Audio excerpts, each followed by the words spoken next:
para nós é uma alegria muito grande estar aqui revendo esses amigos, esses corações irmãos, fraternos, que a gente possa continuar caminhando para sair dessa vida bem melhor do que quando aqui chegamos. Disse Mahatma Gandhi que um homem que alcança a plenitude do amor, ele é capaz de neutralizar ódios de milhares de pessoas. Ele também nos falou, ele também nos ensinou que se todos os livros sacros, todos os livros religiosos do mundo se perdessem, mas que somente o Sermão do Monte permanecesse, nada teria se perdido. E é justamente nesse Sermão do Monte que aconteceu várias coisas. Na última vez que estivemos aqui, falamos de um jovem que estava ali naquele momento do Sermão da Montanha, o jovem Davi. E hoje, como sempre fazemos, sempre iniciamos com uma história a respeito do que vamos falar na noite. E hoje falaremos de Gesiel, que também participou daquele momento sublime, conforme disse Gandhi. Gesiel era um jovem de 5 anos apenas. Tinha acabado de ficar órfão de pai. Seu pai era pescador. Na época de Jesus, a grande maioria era pescadores. Seu pai era pescador e numa noite foi pego de surpresa um maremoto e todos naufragaram. Gesiel ficou muito triste. A sua mãe adoeceu. Entrou num estado de depressão muito grande. Não conseguia suportar a dor da perda do marido e ficou de cama. Como era uma família muito boa, toda a vizinhança ajudava Gesiel e sua mãe acamada. Durante o dia, algumas senhoras se reuniam e iam para ali para preparar o pão do dia seguinte. E no final da tarde, todas se reuniam e iam cozinhar os legumes para fazer a janta, cuidar da banho da mãe de Gesiel. E ele ficava ali, sentado à beira da cozinha, na porta, pensando: gente, se eu perder minha mãe, vou ficar órfão. Já perdi o meu pai, o que será de mim? E as senhoras conversando, até que uma das senhoras falou assim: vocês já ouviram falar no carpinteiro de Nazaré? Aí uma outra senhora: não. Sim, ele anda por aí fazendo verdadeiros milagres. Por onde ele passa, arrasta multidões. Ele fala nas estradas, nas campinas, nas praças, nas sinagogas, e todos aqueles que chegam perto dele sempre são curados. Os leprosos são limpos, os cegos voltam a enxergar, os coxos voltam a andar. Isso Gesiel ficou atento e começou a escutar. Quem será esse homem? Esse homem pode curar a minha mãe, que já está acamada há meses. Com certeza ele curará a minha mãe. Levantou da porta e correu ao quarto. Naquela penumbra encontrou a mãe suada, febril, e ele pensou: minha mãe não vai aguentar a caminhada. Mas se esse homem for tão bom quanto dizem, com certeza ele vai vir até a minha mãe e vai curar a minha mãe. Se eu for até ele e contar o meu problema, ele virá comigo. E assim ele procurou se informar aonde Jesus estaria pelas cercanias, e assim ele fez. No dia seguinte, acordou muito cedo, pegou um pedaço de pão do dia anterior, colocou na sua sacola feita de pele de carneiro e saiu. Uma criança de 5 anos. Noite escura ainda. Quando ele saiu, viu que alguns andarilhos também caminhavam, algumas pequenas famílias. Ninguém achou estranho ver uma criança sozinho, porque pensaram: com certeza esse jovem, os seus familiares, ou deve estar um pouco à frente, ou deve estar um pouco atrás, indo para o mesmo caminho. Todos buscavam aquele carpinteiro, todos estavam ansiosos para conhecer aquele homem. E foram caminhando e as horas foram passando, até que chegaram no local aonde estava aquele homem. Gesiel se destacou e começou a correr no meio das multidões e cotovelava, até que ele chegou perto de Jesus, tão perto que poderia tocar. E ele viu aquele homem, um homem diferente, um homem que brilhava. Os seus olhos emanavam luz, Amor, Gesiel, uma criança apenas, não se conteve e começou a chorar. Todos ali não se continham. E Divaldo é muito claro nisso. Ninguém conseguia ficar indiferente à presença de Jesus, ou se apaixonava, ou temia. E assim aconteceu com Gesiel. Ele ficou ali, já não tinha mais medo. Aquele sentimento de perda da mãe já não existia. Ele tinha se acalmado. Sabia que estava na presença de um ser celestial. E ele pensou, vou tocar. Nesse momento chegaram outras crianças.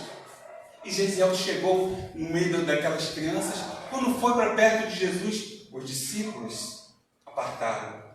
E aí Jesus diz a célebre frase do Evangelho: deixai que venham as minhas criancinhas e não as impeçais, porque o reino dos céus é para aquelas que elas se assemelham. Em verdade vos digo, quem não se assemelhar a uma criança não entrará no reino de Deus. E os discípulos então soltaram. Gesiel correu e abraçou Jesus.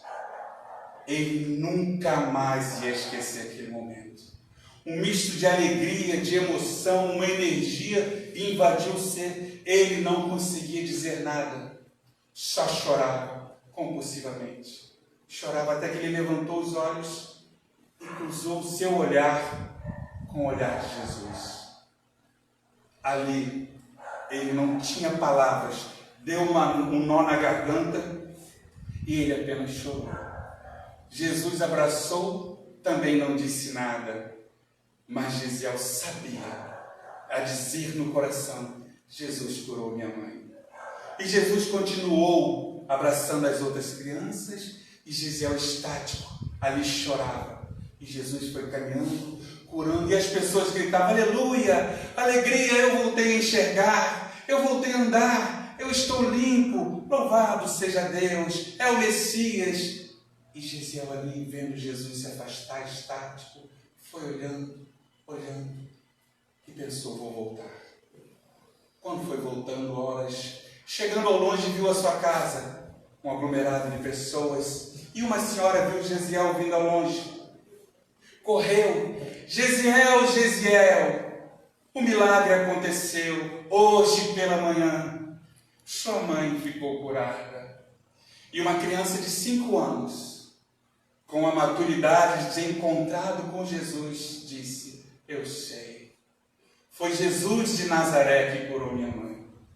E ele entrou e todos acreditavam nele, porque não tinha como saber o que tinha acontecido com a sua mãe.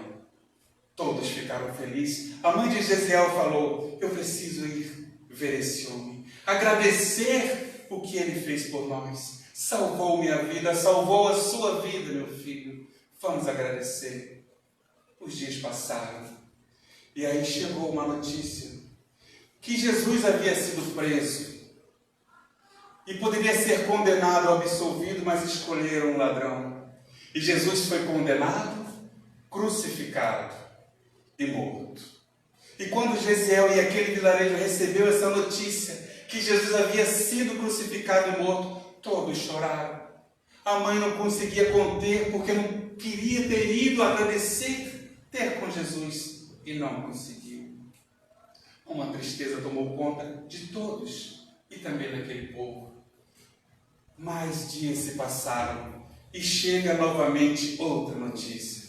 Jesus havia ressuscitado, ele havia ressurgido dos mortos, ele voltara, assim como prometera. Ele venceu a morte, estava novamente entre nós. Gesiel pulava de alegria, a sua mãe também. Desde então, Gesiel se tornou um cristão fervoroso e ali pregava o Evangelho. Todos de todos os cantos vinham para conhecer Gesiel e ele dava o seu testemunho. Eu estive com Jesus, eu abracei Jesus, eu estive frente a frente com o Mestre. E todos conversavam até que ele foi pregar na grande Roma. Já era um pouco mais adulto. E ele pregando para uma multidão, eis que chegam os soldados romanos. E ninguém se movimenta. É preso todos eles, como se fossem os cordeiros de Deus. São levados, ficam presos, ali sendo maltratados, até até que chega o dia deles serem sacrificados. Entram na arena, no coliseu, no circo, todos cantando hosanas, louvores a Jesus. Ninguém tinha medo, todos estavam felizes. E as feras foram soltas, as flechas flamejantes foram atiradas, e todos foram morrendo aos poucos. Gesiel também sentiu um torpor, e de repente ele se viu fora daquele cenário. Vozes, um coro angelical ao fundo. Ele percebe que todos aqueles que estavam com ele naquele circo, naquele momento, estavam ali, não mais com aquelas roupas, não mais com aqueles corpos feridos, mas diferentes. E uma luz se fez no meio. E ele não poderia deixar de reconhecer aquele Jesus, estendendo a mão. E ele chora, todos choram. E Jesus diz: vinde a mim, todos vós que estáis cansados e sobrecarregados, e eu vos aliviarei. Tomai sobre vós o meu jugo, e aprendei de mim, que sou manso e humilde de coração, e terei repouso para as suas almas. Porque o meu fardo é leve e o meu jugo é suave. E Gesiel e todos aqueles cristãos acompanham Jesus. Todos nós, meus irmãos, todos nós, temos a beleza de ter uma religião. Essa doutrina não importa a religião, mas nós temos Deus. E para que o fardo que Jesus disse que é leve, a gente só precisa ter essa vontade de colocar a sua lei, que está na nossa consciência, de acordo com o próprio Livro dos Espíritos, na questão 621, que diz que as leis de Deus estão em nós. Nós sabemos que fomos criados simples e ignorantes, mas a lei de Deus, a cartilha, para sermos felizes nessa existência, está em nós. Mas, infelizmente, nós temos o entendimento, temos o conhecimento, mas a nossa vontade ainda é invigilante. A nossa vontade ainda é indisciplinada, porque somos espíritos de terceira ordem, vivemos num mundo ainda atrasado. Mas, se a gente conseguir disciplinar essa vontade, ajustando com as leis de Deus, com certeza absoluta sairemos muito melhor do que quando aqui chegamos. Porque a gente relembra a questão 909 do Livro dos Espíritos. Pode o homem, com seus esforços, superar as suas más inclinações? E na realidade, essa é uma questão do Livro dos Espíritos que é bastante comum, a gente sempre vê nas palestras. Mas como que a gente vai superar as nossas más inclinações se a gente não se conhece? E aí a gente relembra Santo Agostinho, falando também o conhece-te a ti mesmo, o autoconhecimento. Qual é a melhor maneira e eficaz do homem se melhorar nessa vida? A questão 919, conhece-te a ti mesmo. Porque a partir do momento em que a gente conhece a nós mesmos, nós sabemos quais são as nossas fraquezas. Nós sabemos quais são as nossas limitações. E aí a gente vai usar as armas certas para direcionar no combate daquilo que mais nos aflige. Então, quando ele pergunta qual a maneira pode o homem, pelo seu esforço, superar suas más inclinações, e a resposta é impactante, porque parece que é difícil. Os Espíritos dizem sim, e fazendo muito poucos esforços. O que lhe falta é a vontade. Olha, meus irmãos, podemos superar as nossas más inclinações? E os Espíritos dizem sim, pode. O que lhes falta é vontade. Apenas fazendo um pouco de esforço. O que nos falta é vontade. E ele conclui: quantos de vós fazem poucos esforços? Então o que acontece é que nós nos deixamos levar pelos nossos vícios, pelas nossas imperfeições, e achamos que não temos força, que não temos vontade para lutar contra essas imperfeições, porque somos fracos. E Kardec, preocupado com essa situação também, ele pergunta: existe algum vício que a vontade não consiga dominar? Ou seja, existe alguma paixão em nós que a nossa vontade não consiga dominar? E os Espíritos também vêm impactante com a sua resposta.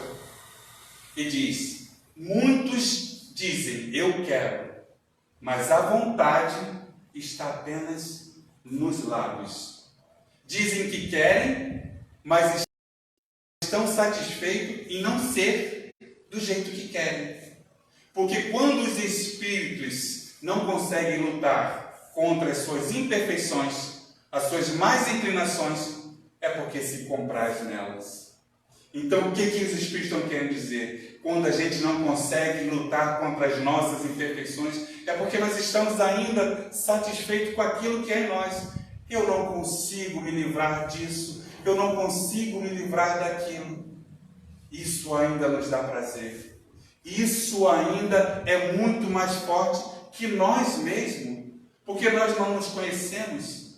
E por isso a nossa vontade ela é fraca. Por isso a nossa vontade ela não é direcionada para aquilo que devemos seguir. Então a gente tem que ter a atenção de que esses vícios e essas paixões, elas não são negativas, porque senão Deus não seria perfeitamente bom, soberanamente justo e soberanamente perfeito.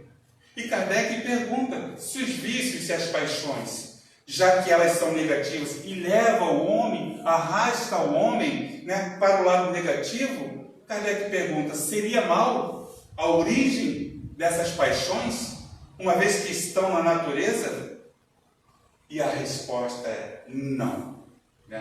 O vício, as paixões, está no excesso que se acresceu à vontade.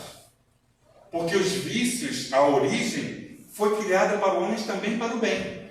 O mau uso que dela o homem faz é que está o mal. Então, com a nossa vontade direcionada para um outro setor, a gente acaba se desequilibrando, logo cometemos erros, cometemos falhas. Porque Deus, em nenhum momento, cria nada de mal.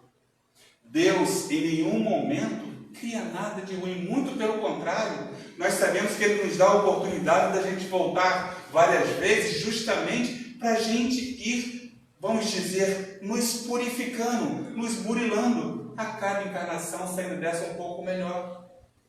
Mas Emmanuel, no livro A Caminho da Luz, ele pergunta, porque essa é uma questão interessante, se o determinismo divino é o bem, quem criou o mal? Ora, se Deus só é amor e bondade, da onde surgiu o mal? Quem criou o mal? Então, na questão 135, Emmanuel traz essa questão. Se o determinismo divino é o bem, quem criou o mal? E aí Emmanuel responde, o determinismo divino é feito de uma só lei, a de amor universal, a de amor para toda a comunidade universal. Porém, o homem confiando mais em si do que em Deus, coloca a sua fragilidade em focos de ações contrárias a essa mesma lei de amor. Eis o mal. Olha que interessante. Então, com a nossa fragilidade, a gente vai de encontro a essa lei de amor universal. E a gente acaba falhando, a gente acaba errando. Por isso, a importância da gente ter o controle dessa potência, que Leon Denis chama as potências da alma, que todos nós temos, que são os espíritos milenares. Divaldo diz, a alma é imortal, nós já nascemos antes, nós viveremos depois. E a felicidade do futuro está nas nossas ações, nos nossos gestos do presente. Então, na realidade, a gente está aqui, repetindo às vezes as mesmas ações. Estamos aqui para aprender. E essa vontade, essa potência da alma, Leon Denis, ele vem trazendo que existem várias potências, mas que a vontade ela é soberana. E aí a gente vai começar, propriamente dito, o nosso estudo. Ele diz, vou ler daqui, a vontade é a força diretora potência maior dentre todas as potências da alma humana, que tem o papel de coordenar a ação de todas as nossas faculdades em benefício da nossa evolução no sentido do nosso crescimento. E aí Leon Denis traz uma pergunta ainda interessante, né? Qual o movimento que a gente deve fazer para orientar as nossas potências internas para o ideal elevado? Qual é a força que pode fazer esse movimento? E Leon Denis responde: a vontade. Somente a vontade pode conduzir. E no livro Pensamento e Vida, no 2º capítulo, tem um capítulo específico falando a respeito desse capítulo, sobre essa potência da alma, a vontade. Emmanuel faz uma comparação muito interessante. Ele nos diz assim: a mente é comparada a um grande escritório, dividido em repartições e departamentos. Nela, na mente, temos o departamento do desejo. Ali no departamento do desejo, nós temos as nossas aspirações, nós temos os nossos propósitos, nós temos o incentivo ao trabalho. Ou seja, nesse departamento, essa linguagem figurada de Emmanuel, né, nós temos ali tudo aquilo que a gente almeja. Isso te joga lá na frente, aquilo que a gente deseja e quer. Tudo isso é controlado por esse departamento, pelo departamento do desejo. E Emmanuel diz assim: nós temos também o departamento da inteligência. A inteligência é responsável pela evolução e pela cultura. A gente vê os homens da ciência, a inteligência, a cura das vacinas, todos esses movimentos de arte moderna, tudo que o homem pode avançar está resolvido e coordenado dentro desse departamento da inteligência. Ele diz: temos o departamento da imaginação, que ali a gente pode imaginar os nossos ideais, aquilo que a gente quer de bom, de melhor para nós e para a nossa família. Temos o departamento da memória, que o próprio nome já diz, está ali para registrar as nossas existências desde quando habitamos na razão. E Emmanuel diz que existem vários outros departamentos. Mas e a vontade, que é uma potência da alma também? Emmanuel diz assim: a vontade, acima de todos esses departamentos, se encontra o gabinete da vontade. A vontade é a gerência vigilante e esclarecida, controlando todos os setores da ação mental. Olha que interessante, meus irmãos. Nós temos todos esses departamentos. Emmanuel citou apenas 4, do desejo, inteligência, imaginação, memória, mas diz que é a nossa vontade que coordena todos esses departamentos. Ele diz: ela é o leme que conduz todas as forças internas, todas as nossas potências da alma nessa ou naquela direção. Ela que controla a nossa energia mental, a vontade. E ele diz: a vontade precisa estar vigilante para coordenar, para tomar conta de todos esses departamentos. Porque se eles se indisciplinar por conta da falta de vigilância da vontade, eles podem perder o rumo do caminho certo a seguir. Ou seja, a partir do momento que a vontade ela relaxa, todos esses setores podem se desarmonizar. E Emmanuel continua na mensagem: o desejo, o departamento do desejo, que estava ali voltado para aspirações do futuro, para as conquistas que a gente poderia querer para nós e para os nossos, com a vigilância, com a vontade indisciplinada, com a fraqueza da vigilância da vontade, Emmanuel diz: o departamento do desejo pode comprar ao engano séculos de aflições e sofrimento. O departamento da inteligência pode cair na obscuridade do crime. Ou seja, hoje nós temos aí, a ciência avança para salvar vidas, mas a ciência avança para matar vidas. Então, quando a vontade ela não é vigilante, o homem inteligente, ele cria uma bomba atômica, ele cria um vírus, ele cria uma arma nuclear, ele cria bombas, ele cria tudo aquilo que pode trazer dificuldade para a evolução do homem.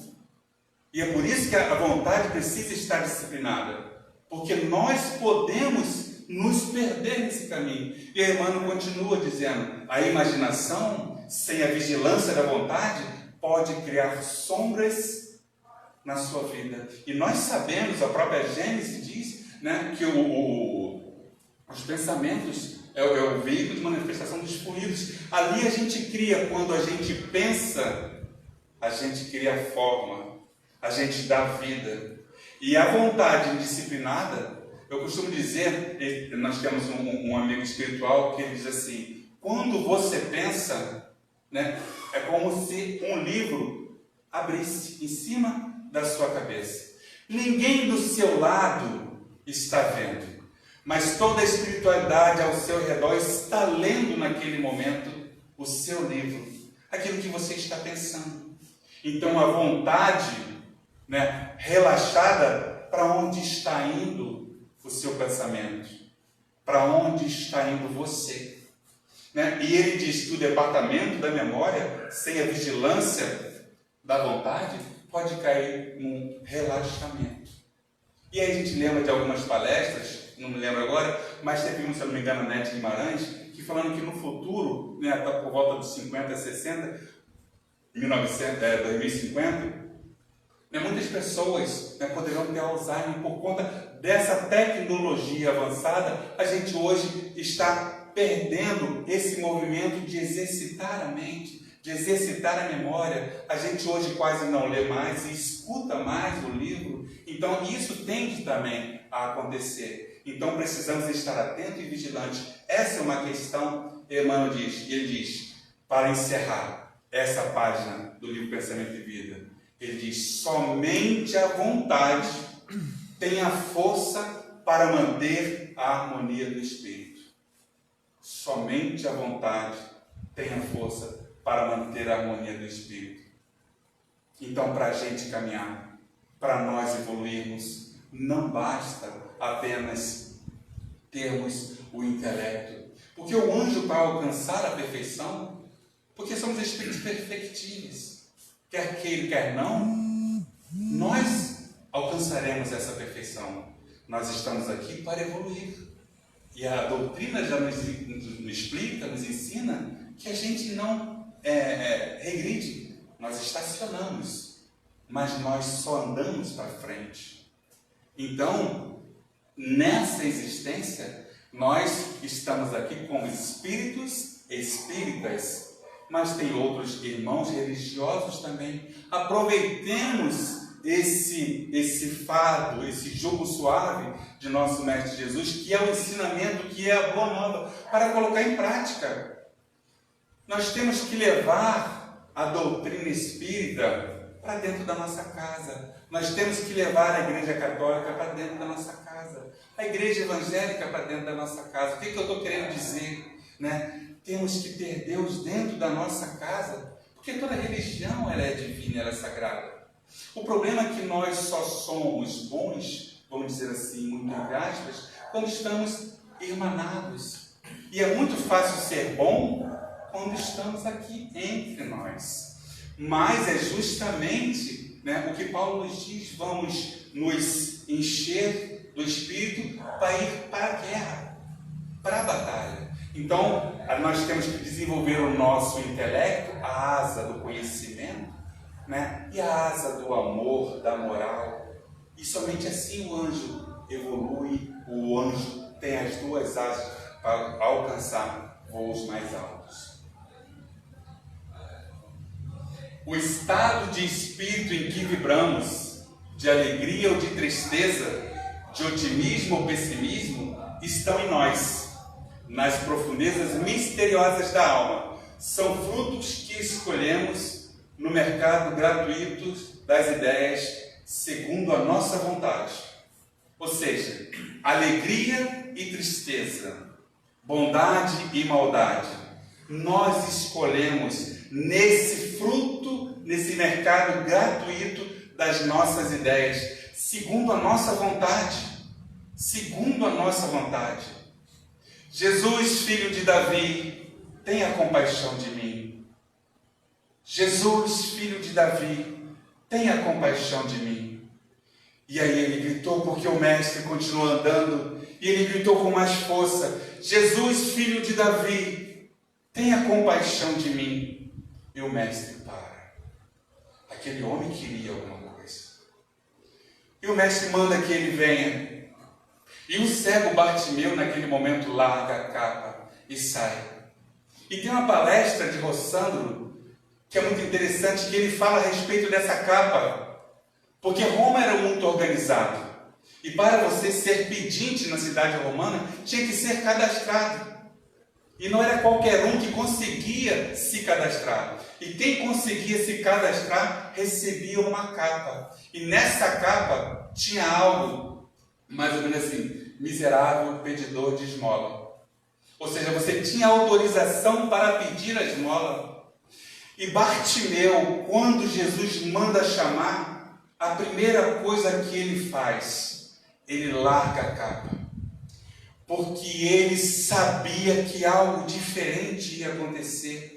Ele não ia ter com Jesus e voltar do mesmo jeito. Porque primeiro ele acreditava, ele tinha fé e ele tinha vontade de querer mudar. Ele deu o primeiro passo, esse movimento para se tornar melhor.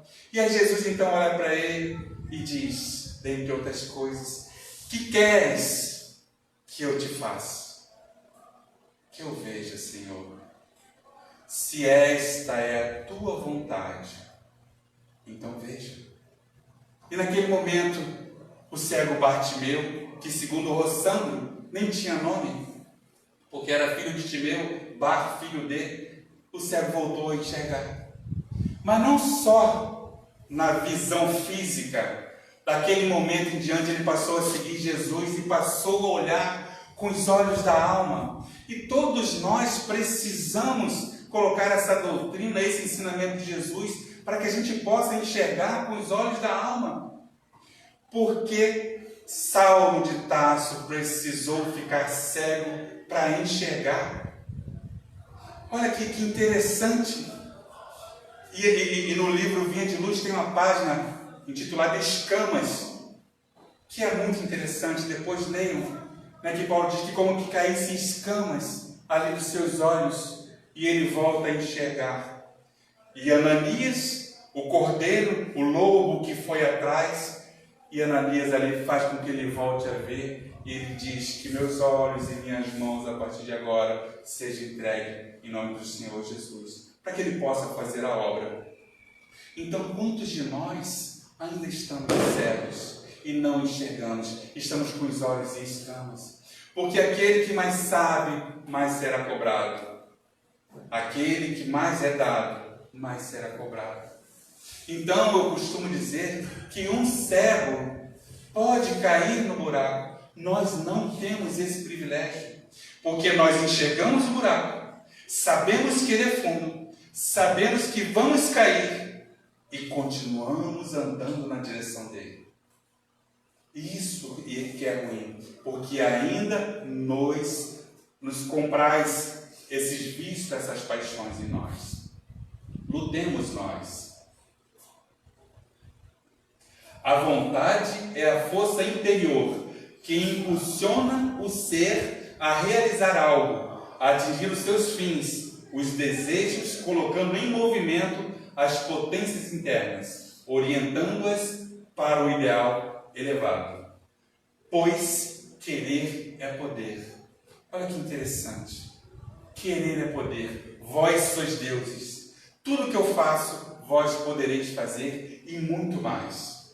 Esse amigo espiritual nosso, ele nos diz assim: quando você quiser alguma coisa, quiser conseguir algo, e se isso estiver alinhado com aquilo que você tem de merecimento, acorda cedo, não precisa ser tão cedo, mas quando o sol estiver brilhando, estique as mãos para o sol e diga: e aí, Vou ensinar também para vocês o que ele ensinou para nós.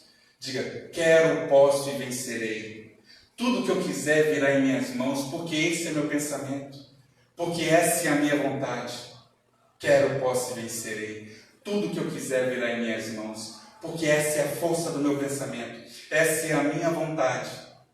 Porque quando a gente quer algo e quer com certeza, e se esse algo estiver dentro da nossa linha de merecimento, voltado, alinhado com o bem, ele se concretiza aqui no espiritual. Primeiro, com o seu pensar, com a sua vontade, e depois ele se concretiza aqui no físico. E você não entende, gente, mas eu não tinha um tostão, como é que eu consegui comprar essa casa? Mas você sempre disse para você mesmo, um dia eu vou ter uma casa, eu vou ter uma casa, eu vou ter uma casa, eu vou ter uma casa, eu vou ter uma casa. Eu tenho uma tia que ela é muito positiva e eu costumo dizer que se ela quiser ir à praia, no dia que ela acordar e estiver chovendo, ela fala assim, eu quero o sol, tudo, a chuva acaba e o sol vem. Porque na realidade ela é desse jeito.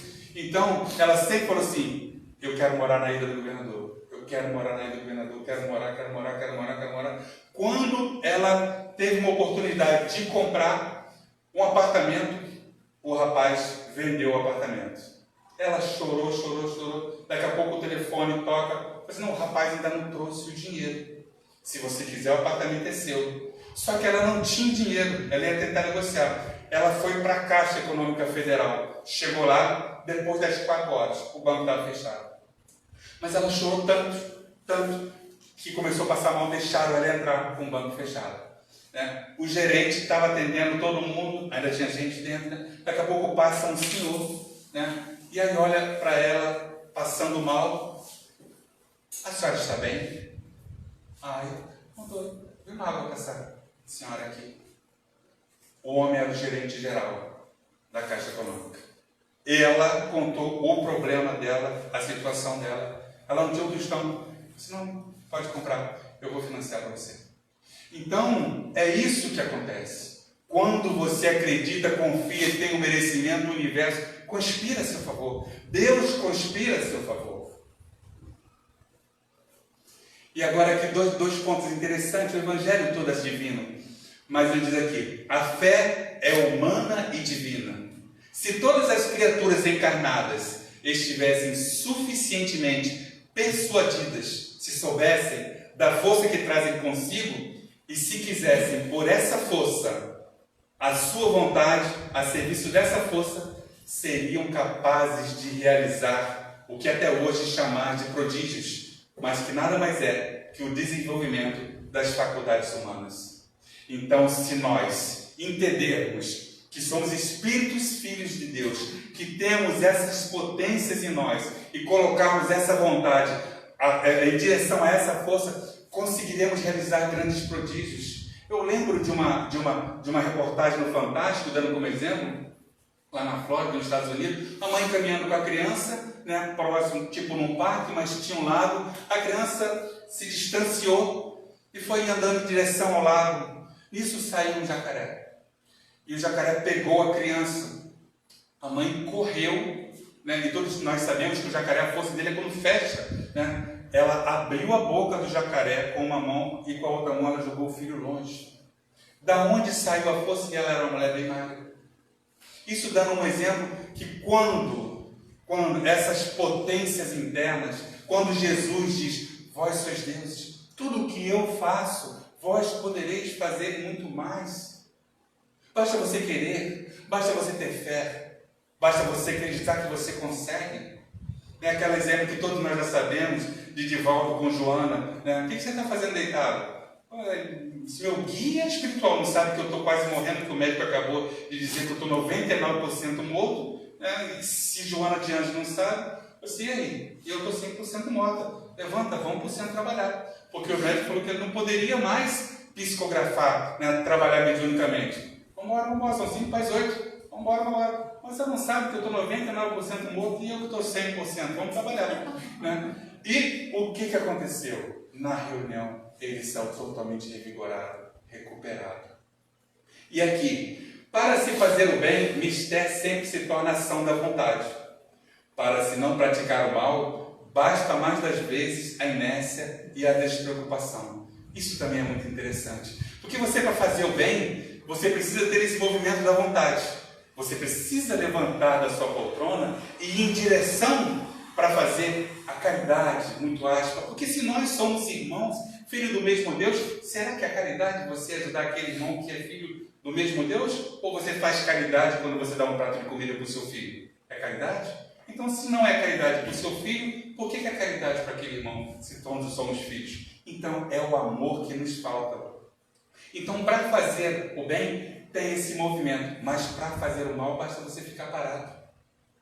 Para que o mal aconteça, basta ficar parado. E aí tem uma outra questão no Livro dos Espíritos, muito interessante, que também a resposta é bem impactante.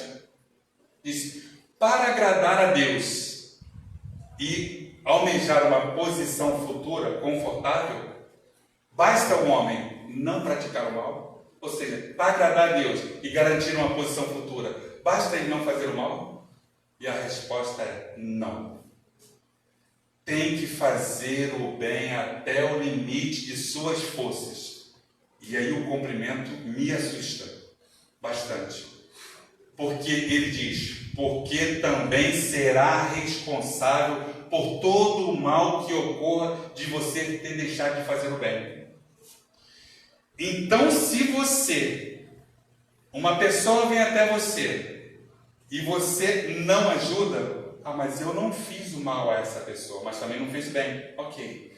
Mas se por conta da sua omissão essa pessoa se perde, você diretamente é responsável pelo desequilíbrio dela. Não, é necessário fazer o bem até o limite das suas forças, porque também será responsável por todo o mal que ocorre de você ter deixado de fazer o bem. Olha que interessante, olha que perigo, né? Desde então, qualquer pessoa ajuda a atravessar a rua, se tem uma senhora que larga essa senhora, deixa que eu ajudo, né, por favor, para não negligenciar. Porque se a gente parar para pensar, o dia tem 24 horas, e você faça um experimento amanhã. Fique atento ao seu dia. Vocês verão que pelo menos uma oportunidade terão de fazer algo de bom para alguém. Uma oportunidade. Assim, hoje eu vou lembrar do André, eu vou ficar atento o que vai acontecer. E a gente vai ver que teremos a oportunidade de fazer o bem a alguém. Vamos viver um dia a cada dia, né? E fazer como Santo Agostinho, a reflexão do nosso dia. O problema é que quando a gente chega à noite, começa a ver do amanhecer ao anoitecer, a gente, hoje eu errei de novo, mas amanhã será um novo dia e a gente vai ser melhor. Assim que a gente tem que fazer, porque Deus não veio para os sãos, Jesus veio para os doentes que somos todos nós, e isso nos conforta, mas nós não podemos cruzar os braços, principalmente quando a gente já tem o entendimento do Evangelho de Jesus. Temos que fazer algo, mas nós também temos que entender as nossas limitações. O que toca mais forte em você? Qual é o vício, qual é a paixão, qual é a dificuldade mais forte em você? Quando a gente come um mingau quente, você come pelas beiradas. Você vai separando. Porque se você pegar a colher e pegar no meio, você queima a língua e não consegue comer mais o mingau. Mas se você ir comendo pelas beiradas, você vai comendo, daqui a pouco comeu o mingau todo.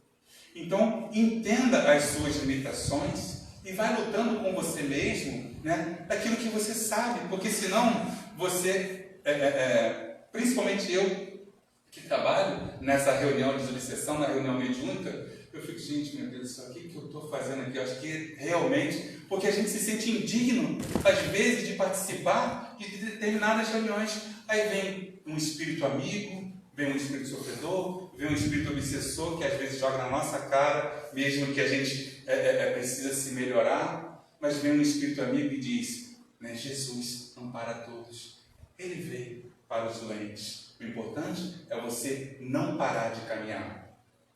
E para nós encerrarmos, poderá o Cristo edificar o santuário da felicidade em nós e para nós, se não puder contar com os alicerces da boa vontade em nosso coração? Ou seja, o que ele está perguntando aqui? Poderá Jesus trazer o alicerce da felicidade sem contar conosco? E a resposta é: infinita é a bondade de Deus. Todavia, deve surgir de nosso eu em nosso favor. Ou seja, precisamos fazer algo. É um aperto de mão. Deus está aqui, né? Batei e a porta se abrir-se-vos-á. Buscai e achareis. Pedi e obter-vos-á. Pois todo aquele que busca, todo aquele que pede, né, é atendido. Todo aquele que busca, a encontra. E assim vai. E aqui no finalzinho: em qualquer terreno de nossas realizações para a vida mais alta, apresentemos a Jesus algumas reduzidas migalhas de esforço próprio e estejamos convictos de que o Senhor fará o resto. Essa é uma passagem do livro Fonte Viva que tendes, mas esse final é interessante. Em qualquer terreno de nossas realizações para a vida mais alta, apresentemos a Jesus algumas reduzidas migalhas, algum pequeno esforço. Vamos mostrar para Jesus que estamos tentando melhorar. Algumas pequenas migalhas de esforço próprio e estejamos convictos de que o Senhor fará o resto. Porque o verdadeiro espírita, e aqui a gente abre um leque, o verdadeiro religioso, o verdadeiro cristão, se reconhece pela sua transformação moral e pelo esforço que ele faz para superar suas más inclinações. Deus quer ver o esforço, né? Uma vez estávamos numa reunião dessa de atendimento aos nossos espíritos, e ali, quando o doutrinador começou a conversar com o espírito falou assim: quem você pensa que é? Você pensa que eu não sei quem você é? Por onde você anda? Com quem você anda? Né? E aí todos ficaram apreensivos com aquela questão. E o doutrinador falou assim, o dirigente falou assim: que bom, meu irmão, que você nos acompanha. E se você realmente nos acompanha, você sabe que eu luto muito comigo mesmo. Eu faço um esforço diário para ser melhor a cada dia. E o Espírito não pôde mais o que falar, não teve mais o que falar. Porque nós somos falhos. Erramos, vamos continuar errando e ainda vamos errar bastante. Mas o importante é que a gente tenha entendimento, a gente tenha um esclarecimento, que busquemos melhorar a cada dia. E isso depende única e exclusivamente de nós. Depende única e exclusivamente da nossa vontade. Que possamos colocar essa nossa vontade em nosso benefício, em nosso favor, para nós sairmos dessa vida, como eu disse no início, muito melhor do que quando aqui chegamos. Louvado seja Deus, muito obrigado.